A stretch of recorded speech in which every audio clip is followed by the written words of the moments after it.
박정희 전 대통령의 마지막 비서실장이 별세를 했습니다. 바로 김계현 비서실장인데요. 자, 김계현 비서실장 유족은 오늘 분위기에 대해서 이렇게 전했습니다. 잠시 들어보시죠. 박근혜 대통령께서 고인 걱정 많이 하셨다. 부장님 걱정 많이 하셨다. 이런 얘기도 있던데. 그런 거는 문화가 네, 저 그러지 않네. 혹시 대통령 좋아하는 있나요? 언제쯤 올까요? 글쎄, 그건 뭐.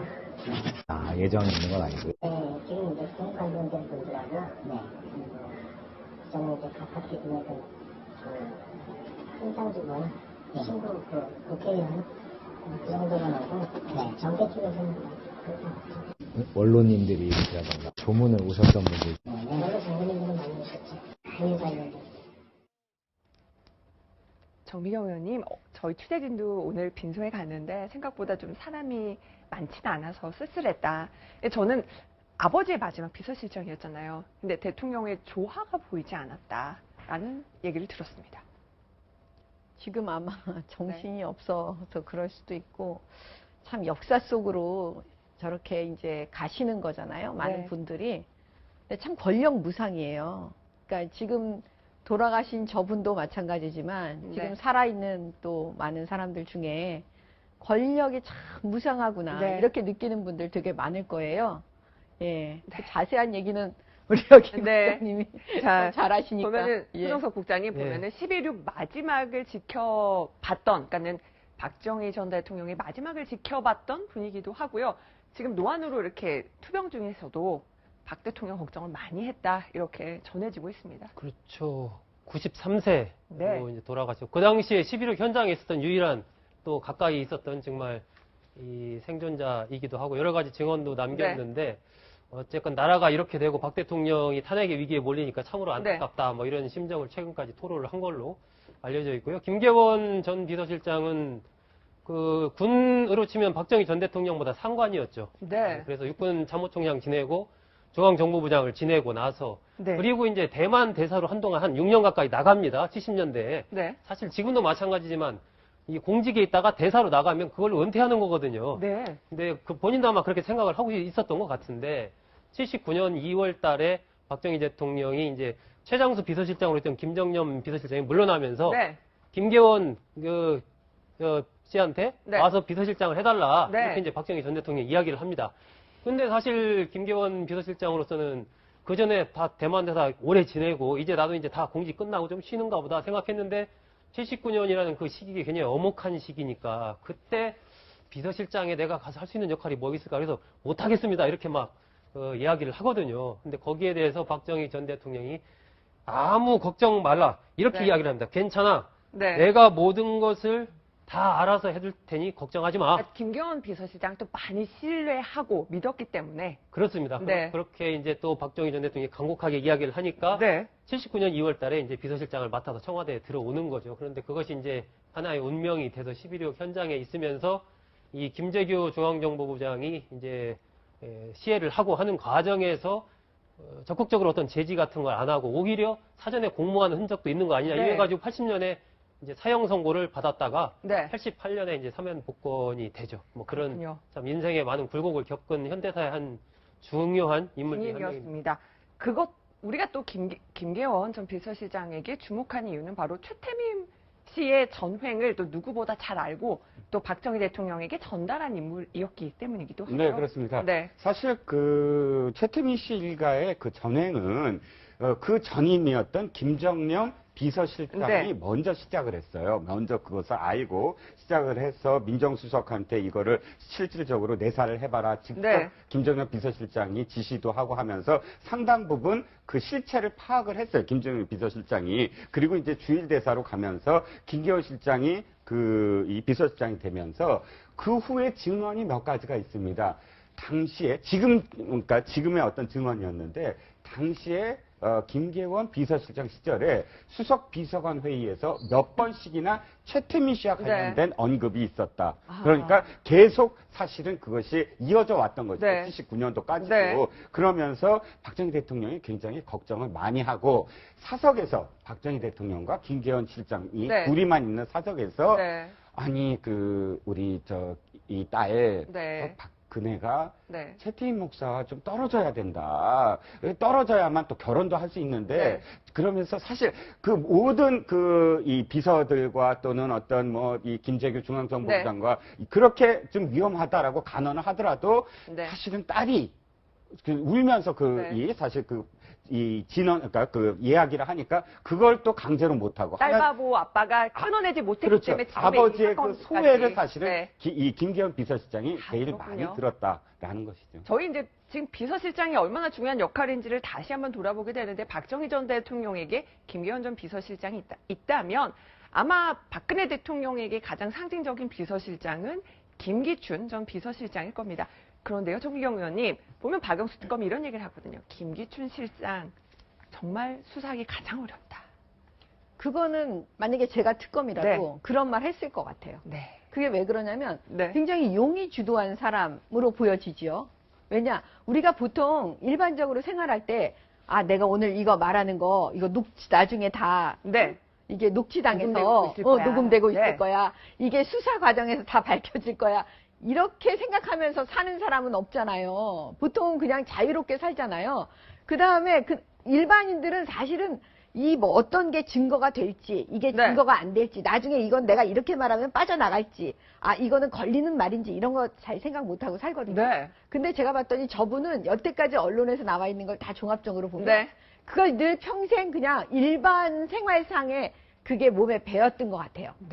요렇게 말하면 나중에 수사가 될 때 요거는 빠져나갈 수 있고. 의원님도 보통 말씀하실 때 그렇게 법적인 논리들 생각을 하시게 되나요? 검사셨기 때문에. 이게 직업병이라서 사실은 생각을 해요. 근데 김기춘 전 실장은 정말 오래 했기 때문에. 근데 이제 그게 더 왜냐면 공안 파트의 검사셨어요. 공안 검사셨기 때문에 아마 그런 걸 더 많이 훈련받았을 거예요. 우리처럼 그냥 일개 그냥 그런 검사가 아니었기 때문에 그러지 않았을까 싶어요. 그런 가운데 어제 또 채널A 단독 보도로 알려졌는데요. 양지미 변호사 보면은요. 김기춘 전 비서실장 관련해서 세상을 떠난 김영한 전 민정수석의 업무수첩에 2014년 정윤회 문건 사건 파동 그때가 있었습니다. 거기에 지금 김기춘 실장이 한 얘기로 이렇게 지금 나와 있습니다. 최근 언론 보도 상황 착잡하다. 이러면서 보면은 다 지금 누설하면 쓰레기 같은 짓이다. 이런 얘기도 있었고요. 또 하나는 이런 부분 돼 있어요. 대통령 충성 사랑은 자기 희생으로 표현해야 된다. 불만 토로 누설은 쓰레기 같은 짓. 그렇죠. 그러니까 김기춘 전 비서실장 같은 경우에 사실 저렇게 적혀 있는 것만 보더라도 얼마나 이제 대통령과 관련된 일에 대해서는 자기 희생으로 그 충성을 표현을 해야 된다. 그리고 절대 외부에 누설하면 안 된다. 누설하면 지금 가운데 저 속보가 나서 전해드리겠습니다. 허원재 정무수석 대통령이 여당이 요구하고 있죠. 지금 4월 말 퇴진을 수용하겠다고 밝혔다. 가장 관심을 모으는 대목인데 지금 대통령이 지금 퇴진 시점을 언급한 것은 처음입니다. 정미경 의원님. 생각보다 좀 빠르다는 생각도 드는데. 아니요. 아닌가요? 왜냐하면 지금 지난번에 당론으로 새누리당에서 지난주에 했을 때 그때 바로 나왔어야 돼요. 그러니까 지금 뭐냐면 박자가 늘 한 발짝씩 늦어요. 보통은 7일로 예상을 했거든요. 그다음에 이거는 예상했어요, 사실. 오늘 아침에도 다 많이 예상들을 하셨는데 제가 볼 때는 또 박자가 늦어서 또 여러 가지 또 이제 야당에서는 당연히 안 받을 거고 그다음에 새누리당 비박계에서도 늦었다. 이제 너무 좀 더 구체적으로 여당이든 야당이든 조사위원들이 구체적으로 그럼 대통령이 어떻게 하겠다는 거냐라고 아마 질의를 했고 거기에 대해서 대통령이 아마 퇴진 수용하겠다고 밝혔고 당원으로서 결정 수용한다라는 어떤 대답을 했을 것으로 지금 추측이 돼서 청와대 오늘 기관 보고기 때문에 한강욱 비서실장 또 허원재 수석이 지금 출석해서 지금 야당 의원들의 또 추궁을 받으면서 대답한 내용입니다. 지금 대통령이 직접 마이크 앞에 서가지고 그렇게 밝혀도 저게 지금 받아들여지기가 쉽지 않은 상황이거든요. 그런데 허원재 정무수석이 저렇게 이야기했다고 해서 저것이 뭐 큰 어떤 영향력으로서 받아들여지기는 어려울 것 같고, 이미 시기를 좀 많이 실기한 부분이 있고, 네. 두 번째는 또 대통령 4월 퇴진을 대통령 그 당신의 입으로 이야기를 해도 이게 지금 탄핵의 흐름을 막기가 어려운 것이 현실이거든요. 정진석 원내대표도 오늘 그 이제 뭐 당론으로 4월 퇴진 6월 대선 유지하기가 어려울 것 같다. 네. 이런 얘기를 했고, 9일날 이 탄핵 표결에 들어가게 되면 새누리당 같은 경우에 당론이 아니고 그냥 의원들 개인 투표에 맡길 수밖에 없는 것 같다. 뭐 이정현 대표도 공감했다. 이 정도로 이제 네. 새누리당 내에서도 사실상 비박계를 넘어서서 이 탄핵 불가피론이 확산되고 있는 그런 상황이기 때문에 지금 저런 언급이 그러한 탄핵으로 가는 흐름 자체를 막기는 좀 어려워 보입니다. 네. 사실은 이런 얘기가 나올지를 새누리당 이정현 대표는 아침에 아마도 박 대통령이 4월 퇴진에 관련해서 받아들일 거다 이런 얘기를 기자들과 만나서 했고요. 앞서서는 이런 얘기 했었잖아요. 이정현 대표. 아유, 그 야당이 바로 지금 탄핵안 관철시키면 장지질 수 있다. 손가락에 장지질 수 있다. 이런 얘기를 했고, 오늘도 그 질문이 나왔거든요. 대통령 물러나는 데 대해서 이정현 대표는 이런 얘기를 했습니다. 들어보시겠습니다. 그럼 대통령이 임기에 대해서 이제 완전히 내려놓기로 했잖아요. 못 들었어요? 들으셨죠? 그럼 내려놓기로 했잖아요. 국회 맡겼잖아요. 못 알아듣습니까? 그 말을? 못 알아듣는 사람 있어요? 저하고 손에 장 지지기 한번 내키를 한번 할까요? 뜨거운 장에다가 손을 지지기로 하고 그 사람들이 그거 실천하면 제가 뜨거운 장에다가 손을 집어 넣을게요. 야당이 탄핵을 실천하면 뜨거운 장에 손을 지지겠다 이런 말씀까지 하셨는데요. 근데 그 부분에 대해서 여러분들 진짜 한번 정말 그 예, 기자 보도가 지금 돼 있습니다. 아니 보도가 돼 있는 것이 아니고 네. 왜 같은 기자님들이 취재를 했는데도 그렇게 말하자면 사실이 아닌 그런 보도를 그렇게 하십니까? 제가 탄핵을 하게 되면 강행을 하게 되면 장을 지진다 그렇게 표현을 했습니까? 그건 제가 분명히 근데 그 자리에서도 그런 얘기를 했지 않습니까? 지금 야당들이 즉각 사퇴를 요구를 하면서 모든 협의나 이런 부분들을 거절을 해서 제가 이렇게 얘기했습니다. 지금 당장 하야시키면 혹은 뭐 당장 탄핵시키면 손가락에 장지지겠다. 지금 이 발언 넣고 공방이 거센데요. 지금 정미경 의원님은 한숨을 쉬시다 웃으셨어요.